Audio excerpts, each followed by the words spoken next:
supaya kita rame-rame pergi lihat. Sebab apa? Ini benar-benar kita harus mempersiapkan diri sekalipun kita belum lihat yang Presiden bilang tahun 2023 itu gelap. Dan bukan hanya Presiden yang bilang, tetapi ada banyak hamba-hamba Tuhan yang bilang. Minggu lalu ibadah sore saya masih singgung ini, ya, saya masih singgung ini. Jadi kita jangan dulu tunggu gelap dulu, baru kita mulai aduh saya lapar. Sebab satu hari kita bisa dapat gratis, tetapi 2, 3 dan seterusnya. Apalagi kalau sampai bertahun-tahun seperti di zaman Yusuf. Kita sudah harus mulai mengambil langkah. Lalu kemudian mungkin saudara bilang, itu mah hanya sayur doang. Kami ini biasa makan jagung, makan ini beras.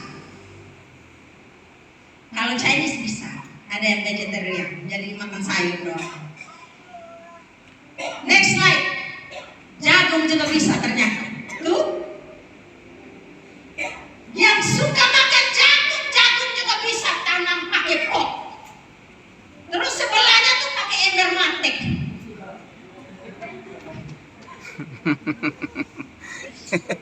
Ini kayaknya agak lama nih supaya kita perhatikan. Ada ember matek yang tidak bisa pakai buat kian jam 2. Jangan kita marah kok tendang dia kasih hancur, jangan. Karena itu bermanfaat. Bermanfaat untuk kita tanam jagung. Kalau jagungnya panen, ayo kita rame-rame makan. Ini tuh bisa lihat loh, ember matek nih. Ini beneran jagung, nggak ada sampai saya salah browsing lagi. Beneran kan? Bayangkan sekalipun itu embernya ada 3, tapi Tuhan sanggup untuk melipat gandakan. Amin. Di dalam satu pohon bisa berapa bulir? Biasanya berapa ini ya? Berapa jagung di dalam satu pohon? 3 kok? Ada yang 3, ada yang 4. Kalau Tuhan buat itu menjadi 100 kali lipat, saya percaya seluruh Maumere akan datang ke rumah kita lihat cara kita tanam.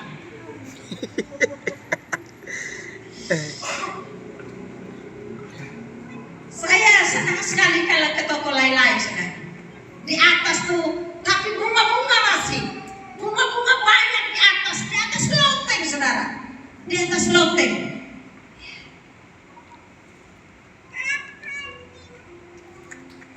Itu mungkin besok lusa kita bisa tanam jagung, ceko. Banyak sekali bunga-bunga di atas loteng. Lalu kemudian hadinya bagaimana? Next slide. Pokoknya ini hari kayak ada sekolah minggu yang tidak ngantuk. Itu.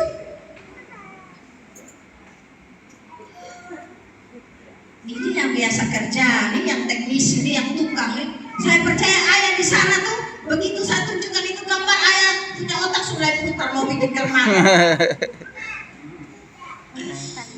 Mungkin kita butuh teknisi untuk mengerjakan ini, tapi saya rasa saya dulu saya pikir-pikir bisa juga kita kerja sendiri. Saya berkunjung kepada satu keluarga.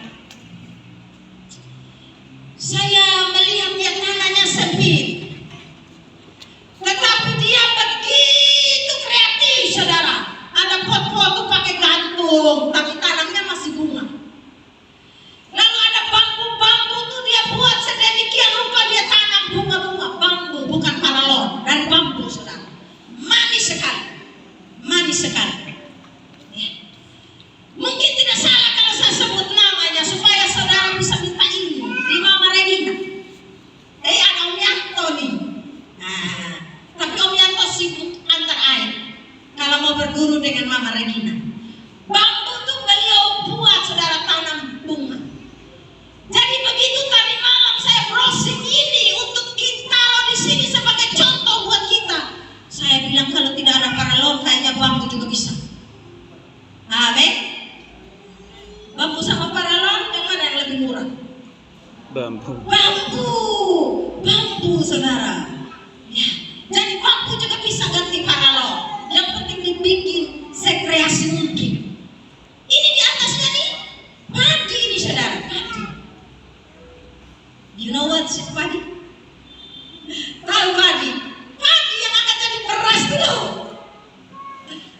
Terus mungkin saudara bilang, kalau sudah kering, sudah lapar, sudah tidak ada penggilingan lagi, sudah gelap, tidak ada penggilingan untuk giling, bagaimana? Bikin lesu. Hanya sayang saya kena ini tidak sempat cari itu lesu yang untuk tumbuk manual. Ya, tapi kayaknya ada deh, orang Momere juga ada. Ya, yang buat tumbuk itu jagung bose. Kalau kami orang Sabu, Mas Sorghum juga pakai tumbuk, pakai lesu. Berarti kalau kita sudah punya ide-ide kreasi seperti ini, kita tidak akan takut lapar, saudara. Kita bisa tetap bertahan hidup, bahkan bisa memberkati orang lain sambil bertahan sampai Tuhan datang. Karena kita percaya bahwa Tuhan akan datang dan tidak lama lagi. Amin. Jangan sampai kita sebagai anak Tuhan pun orang lain lapar, kita juga lapar. Jangan sampai kita sebagai anak Tuhan juga hari ini kita pergi makan di sini. Memang betul, saudara. Bisa saja kita saling bergantian. Satu hari makan di Mama Shalom, satu hari makan di Mama Melvi, satu hari makan di Bunda Ese, terus 2 hari makan di Mama Gembala. Kata 2 hari kan di Mama Gembala ya. Tapi yang masak siapa? Iya toh? Apalagi kalau kita satu kelompok pergi. Dan seperti ini, saya berpikir, ini kalau kita keluarga kecil saja, kayak kami hanya 3 orang. Itu lombok yang seperti tadi tanam di pot, buahnya banyak tuh, kami makan sampai tahu juga bisa. Mungkin saudara bilang bisa gugur dong. Gugur itu lombok, bagaimana mau bisa tahu? Cari ide. Ya, cuci bersih, taruh di toples, taruh garam, taruh sedikit juga, dia awet sampai tahun depan. Apalagi taruh di kulkas. Ibu-ibu pasti tahu ini. Jadi ada saja saudara, ketika hikmat Tuhan itu menyertai kehidupan kita, pasti akan ada ide-ide. Selama ada Tuhan di samping kiri dan di samping kanan kita, ada Tuhan di dalam seluruh kehidupan kita. Next slide. Sebentar lagi selesai, tolong semangat. Ya, itu saya ketik saja seperti itu.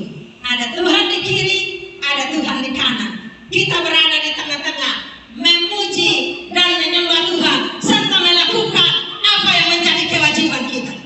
Amin. Amin. Iya. Sebab harus kita ketahui bahwa ada 2 macam kelaparan. Selain kita lapar secara jasmani, akan ada kelaparan secara rohani yang akan terjadi, dan itu pasti akan terjadi. Ya. Kalau kelaparan secara jasmani tadi ada begitu banyak ide, akan ada begitu banyak kreasi, ada banyak cara tadi kita sudah berbagi, dan mungkin kita mulai melakukannya di dalam rumah kita daripada kita tanam bunga. Hanya lihat itu bunga, bangun pagi lihat itu bunga. Kalau kita tanam sayur, tanam lombok, tanam tomat, saya lihat bunga di Mama Gembala terlalu banyak, saudara. Jadi saya berdiri, saya pikir itu pot-pot yang besar di Mama Gembala. Kalau tanam tomat, lombok, seluruh jemaat bisa makan itu tomat dan lombok. Mama Gembala tidak ada lagi jaga kekarolan di rumah sakit dari sedikit. Saya bilang itu pot-pot itu tuh, kalau Mama Gembala mau kita rubah, tanam itu tomat, lombok, sayur mayur, seluruh jemaat bisa makan.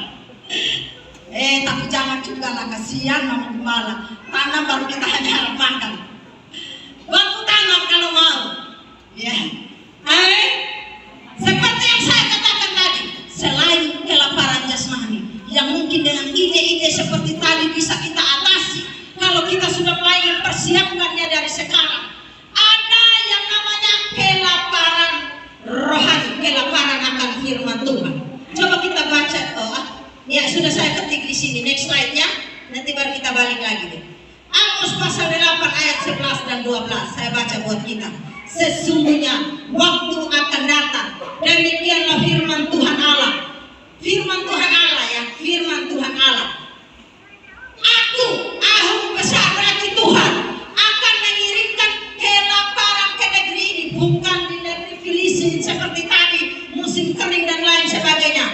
Dia bilang bukan kelaparan akan makanan dan bukan kehausan akan air, melainkan akan mendengarkan firman Tuhan. Mereka akan membara dari laut ke laut dan menjelajah dari utara ke timur untuk mencari firman Tuhan, tetapi tidak mendapatinya. Ini waktu akan ada. Ini waktu akan ada. Bagi kita yang tidak ikut di dalam rapture, kita akan mengalami ini. Kita menjadi orang Kristen yang suam-suam. Kita menjadi orang Kristen yang hari Minggu datang gereja duduk sambil mengantuk. Orang khotbah sampai mulut berbusa, tetapi tidak ada yang masuk ke dalam telinga kita. Akan mengalami kelaparan akan firman Tuhan dan cari firman tidak akan ada. Dan itu akan terjadi di masa antikris. Tidak ada lagi firman, saudara. Dan perlu kita tahu bahwa di masa antikris tidak akan ada lagi. Tapi di dalam dua saksi Allah, di dalam dua saksi Allah itu yang akan memberitakan firman Tuhan. Tetapi maukah kita menunggu sampai dua saksi Allah itu datang?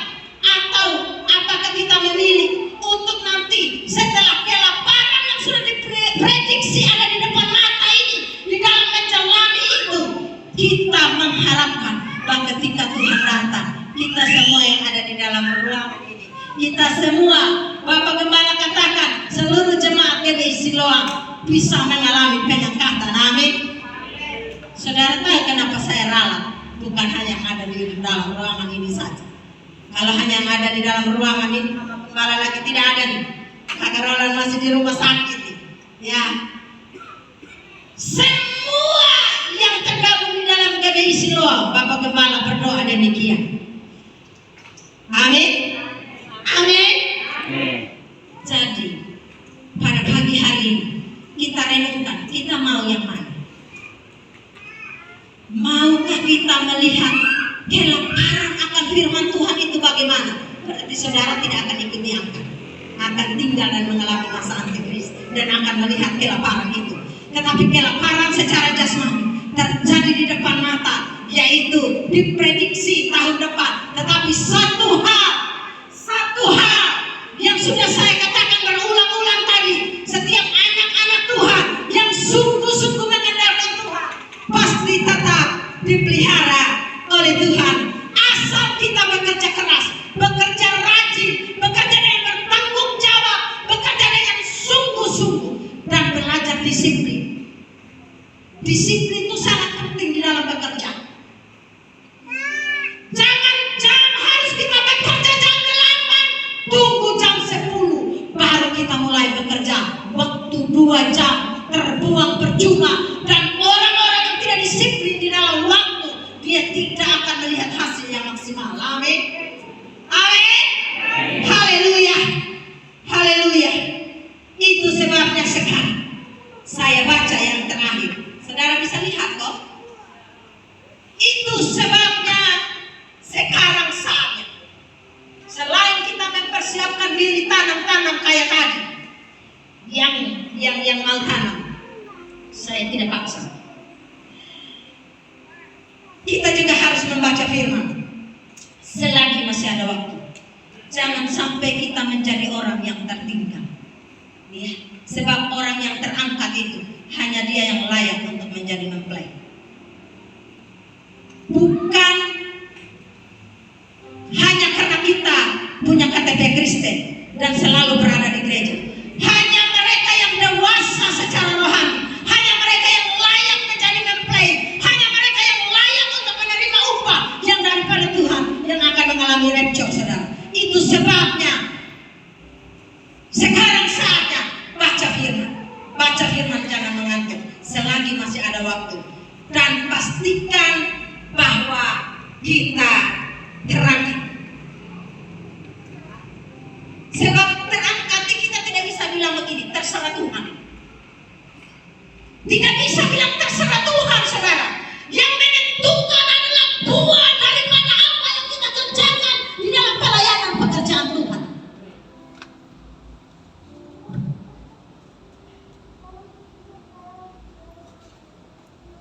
Selalu kita cari alasan. Kalau masih ada alasan-alasan yang tidak masuk akal di dalam kehidupan kita, hari ini kita koreksi. Hujan rintik saja kita sudah alasan tidak bisa ke gereja. Hujan rintik saja kita sudah alasan tidak bisa pelayanan. Ada banyak sekali alasan di dalam kehidupan kita yang membuat kita ini tidak bisa mengumpulkan mahkota-mahkota kita dan memastikan bahwa kita akan terangkat. Hari ini, mari kita pejamkan mata kita. Jangan lihat orang lain. Jangan ingat orang lain dan berkata, itu yang Ibu Christine khotbah itu untuk dia. Jangan. Tetapi lihatlah kepada diri kita. Sampai di manakah kita mengasihi Tuhan? Sampai di manakah kita sungguh-sungguh melakukan tanggung jawab yang seharusnya kita lakukan untuk nantinya kita mendapatkan upah yang daripada Tuhan? Renungkan.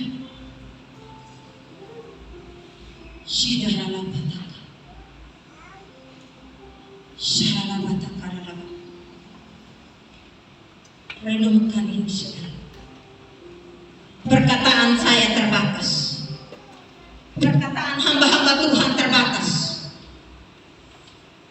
Tetapi ketika kita sungguh-sungguh larut di dalam hadirat Tuhan, kita akan menemukan sesuatu yang baru. Shibarala batakan nama Bapa, semua pejamkan mata. Shinarala mayarala masyandama. Terus pejamkan mata kita. Katakan, Tuhan, Engkau tahu kehidupan kerohanianku sejauh mana.